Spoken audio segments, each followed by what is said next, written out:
श्रीहरिवायुगुरुभ्यो नमः।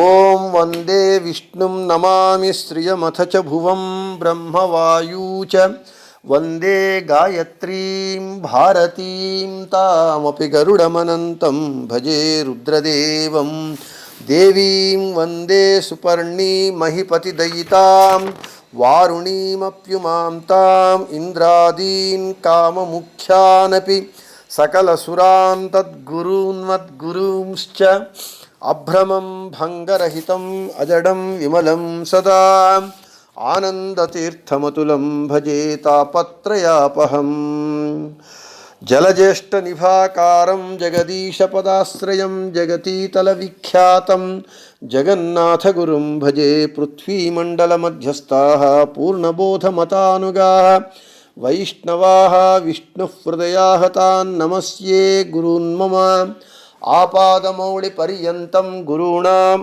आकृतिं स्मरेत् तेन विघ्नाः प्रणश्यन्ति सिद्ध्यन्ति च मनोरथाः। श्री विद्यासागरमाधवतीर्थगुरुभ्यो नमः। हरिः ओं। हरिकथामृतसार गुरुಗಳ ಕರುಣದಿಂದ ಆಪನಿತು ಪೇಳುವೆ ಪರಮ ಭಗವದ್ಭಕ್ತರಿದನಾದರದಿ ಕೇಳುವುದು ಶ್ರೀರಮಣಿಕರ ಕಮಲ ಪೂಜಿತ ಚಾರು ಚರಣ ಸರೋಜ ಬ್ರಹ್ಮ ಸಮೀರವಾಣಿ ಫಣೀಂದ್ರ ವೀಂದ್ರ ಭವೇಂದ್ರ ಮುಖ ವಿನುತ ನೀರಜ ಭವಾಂಡೋದಯ ಸ್ಥಿತಿ ಕಾರಣನೆ ಕೈವಲ್ಯದಾಯಕ ನಾರಸಿಂಹನೆ ನಮಿಪೆ ಕರುಣಿ ಪುದೆಮಗೆ ಮಂಗಳವಾ ಮೀನ ಕೂರ್ಮ ವರಾಹ ನರ ಪಂಚಾನನ ತುಳ ಶೌರ್ಯ ವಾಮನ ರೇಣುಕಾತ್ಮಜ ರಾವಣಾದಿ ನಿಶಾಚರ ಧ್ವಂಸಿ ಧೇನುಕಾಸುರ ಮಥನ ತ್ರಿಪುರವಹಾನಿಗೈಸಿದ ನಿಪುಣ ಕಲಿಮುಖದಾನವರ ಸಂಹರಿಸಿ ಧರ್ಮದಿ ಕಾಯ್ದ సుజనరను. మన హరికథామృతసారము పాఠమునందు కరుణాసంధిలో 30వ పద్యమైనటువంటి ఈ పద్యాన్ని గత కొన్ని రోజులుగా చెప్పుకుంటూ ఉన్నాము. జగన్నాథదాసుల వారు భగవంతుని దశావతారములను స్తోత్రం చేస్తూ ఉన్నారు. దశావతారములందు శ్రీహరి తన భక్తుల పట్ల ఎంతటి కారుణ్యాన్ని చూపించాడు అనేటటువంటి విషయాన్ని ఈ కరుణాసంధి యందు చెబుతూ ఉన్నారు. నిన్నటి రోజున వామనావతారం గురించి చెప్పుకున్నాం. ఈరోజు రేణుకాత్మజుడు అంటే రేణుకాదేవి పుత్రుడైనటువంటి పరశురాముని అవతారం. పరశురాముడు అంటే మనకు వెంటనే గండ్రగొడ్డలి పట్టుకున్నటువంటి క్రూరమైనటువంటి ఉగ్రరూపము మనకు స్ఫురణకు వస్తుంది. భగవంతుడు రేణుకాదేవి జమదగ్నుల దంపతుల కుమారుడిగా అవతారము గావించాడు. అవతారము చేసి ముని కులాన్ని అవమానము కావించినటువంటి కార్తవీర్యుని 1000 చేతులు నరికి మట్టుబెట్టాడు. క్షత్రియ కుల కుఠారుడయ్యాడు. క్షత్రియ కులాన్ని నాశనం చేశాడు. అయితే మనకు పరశురాముని అవతారము చూచినప్పుడు నేను మొదటే చెప్పినట్లుగా అతి క్రూరమైనటువంటి భయంకరమైనటువంటి నిర్దయుడైనటువంటి స్వరూపాన్ని మనం అక్కడ చూస్తాం. అయితే భగవంతునికి ఎటువంటి క్రూరత్వము కానీ నిర్దయత్వము కానీ కోపము కానీ మాత్సర్యము కానీ వైషమ్య నైర్ఘృణ్యములు కానీ లేవు. ఇవన్నీ దోషములు.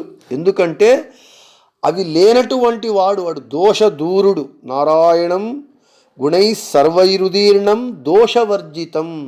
దోషము లేశము కూడా లేనటువంటి వాడు భగవంతుడు. భగవంతునికి భగవంతుని అవతారములకు భగవంతునికి భగవంతుని రూపములకు భగవంతునికి భగవంతుని అవయవములకు భేదము లేదు, అభేదమున్నది అని శాస్త్రము చెబుతూ ఉన్నది. అటువంటప్పుడు పరశురాముని అవతారమును మనము అపార్థం చేసుకుంటాం. మనం సరి అయినటువంటి జ్ఞానము లేకపోతే మన మధ్వ సిద్ధాంతము స్పష్టంగా చెబుతూ ఉన్నది. భగవంతుని తత్వం ఏమిటి? మనం ఎన్నో మార్లు చెప్పుకున్నట్లుగా దుష్ట శిక్షణ, శిష్ట సంరక్షణ, ధర్మ సంస్థాపన కొరకు సంభవామి యుగే యుగే. భగవంతుడు రేణుకాదేవి జమదగ్నుల సుతుడిగా అవతరించిన అక్కడ అతడు సామాన్య మనుష్యుడు కాడు, భగవంతుడు.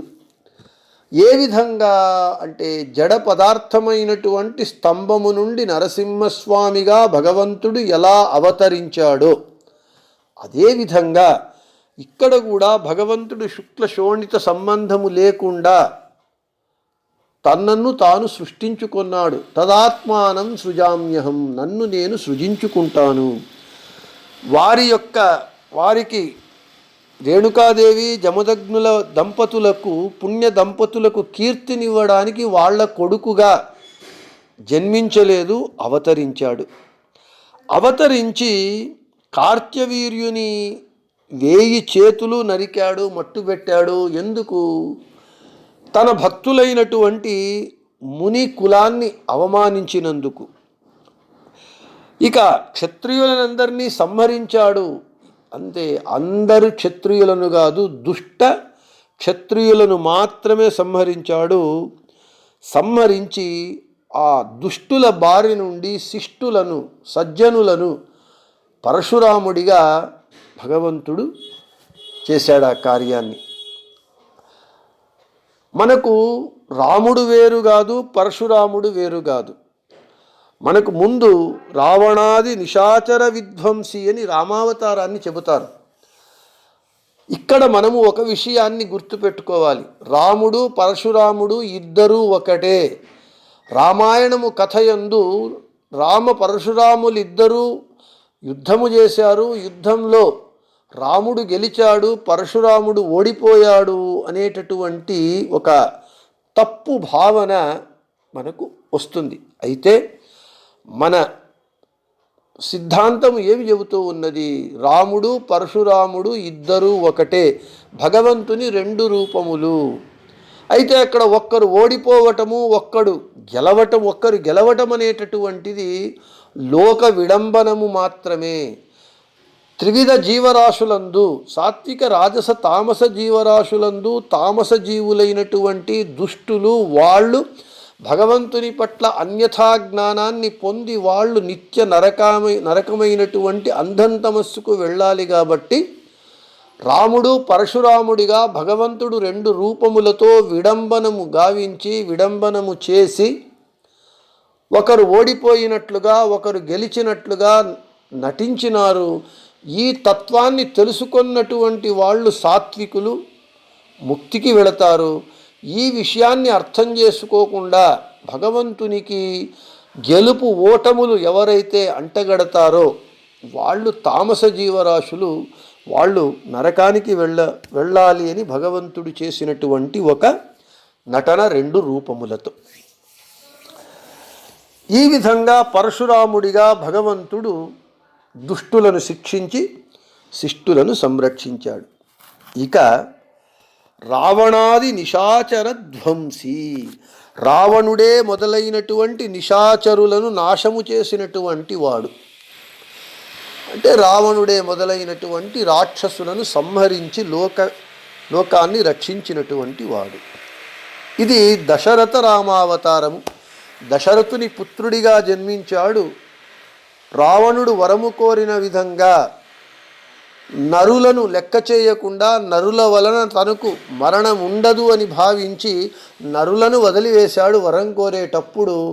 ఆ నరుడిగా భగవంతుడు రామునిగా అవతరించి ధర్మమూర్తి అయి, రామో విగ్రహవాన్ ధర్మ, ధర్మము పోసి ఉంటే అదే ధర్మము.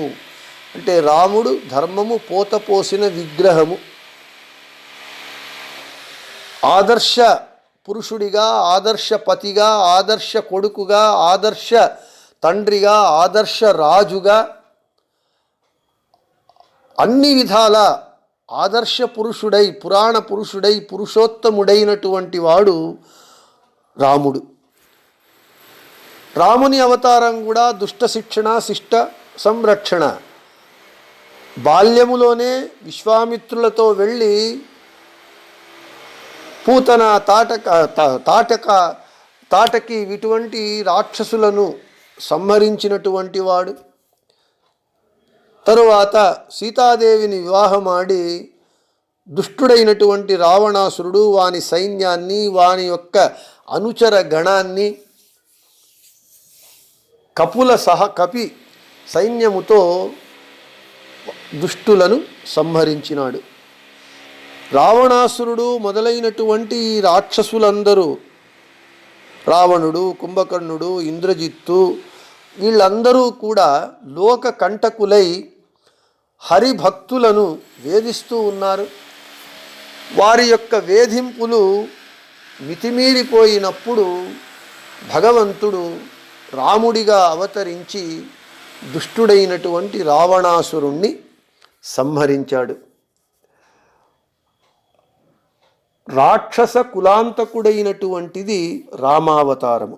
ఈ విధంగా నేను మొదటే చెప్పినట్లుగా, పరశురామావతారంలో చెప్పినట్లుగా రాముడు పరశురాముడు ఇద్దరు ఒక్కటే అని ఆ రెండు రూపముల ఒక విడంబనాన్ని వాళ్ళిద్దరూ యుద్ధం చేస్తూ ఉన్నప్పుడు రెండు రూపములతో భగవంతుడు ఎంత బాగుగా లోక విడంబనం చేస్తున్నాడు అని దేవతలందరూ చూసి ఆనందపడ్డారట. అది భగవంతుని యొక్క తత్వము. ఇది రాముని అవతారమైతే, ఇక ధేనుకాసురమథన త్రిపురవ హానిగైసిದ నిపుణ కలిముఖ దానవర సంహరిసి ధర్మది కాయిద సుజనరను అంటే ధేనుకాసురమథన, ధేనుకాసురుణ్ణి సంహరించినటువంటి వాడు ఎవడు? బలరాముడు. అయితే భగవంతుని దశావతారములని చెబుతూ ఉన్నారు కదా, బలరాముడు సంహరిస్తే ఇక్కడ భగవంతుని దశావతారములలో జగన్నాథదాసులు ఎందుకు చేర్చారు అనేటటువంటి విషయము. ఇక త్రిపురవ హానిగైసిద ఆ భగవంతుని బుద్ధావతారము, తర్వాత కలి మొదలైనటువంటి దానవులను సంహరించినటువంటి కల్కి అవతారము గురించి మనము రేపటి పాఠమునందు చెప్పుకుందామని చెబుతూ శ్రీకృష్ణార్పణమస్తు, మధ్యేశార్పణమస్తు, అందరికీ శుభమస్తు.